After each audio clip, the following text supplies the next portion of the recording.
Sindh high court में जिना अस्पताल को सिंध हुकूमत के हवाले करने के केस में अदालत ने जिना अस्पताल और जिना सिंध यूनिवर्सिटी को जवाब जमा कराने का हुक्म दे दिया।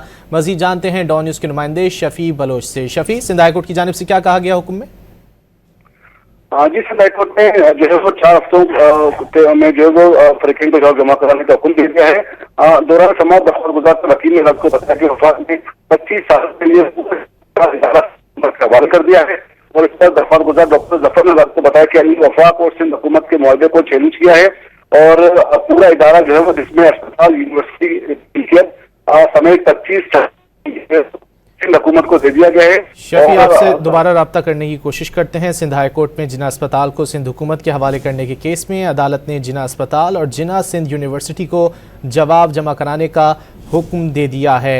वकील दरख्वास्त गुजार की जानिब से कहा गया कि जिना अस्पताल ने अभी तक जवाब जमा नहीं कराया है। सिंध हाईकोर्ट का जिना अस्पताल, जिना सिंध यूनिवर्सिटी को जवाब जमा कराने का हुक्म। एक बार फिर बात कर लेते हैं शफी बलोच से। शफी, क्या तफसीलात हैं? जी, पूरा इदारा जिसपे यूनिवर्सिटी के समेत 25 साल के इदारे को सिंध हुकूमत को दे दिया गया है और दरख्वास्त अस्पताल ने अभी तक जवाब जमा नहीं कराया और वफाक सुबह को मखसूस फंक्शन तो है, पूरा इदारा नहीं दे सकता और सुप्रीम कोर्ट का फैसला है कि ये इदारा जो है वफाक के अंदर रहे और इसमें रेगुलर मुलाजिमीन के हकूक भी जो है वो मुतासिर हो रहे हैं।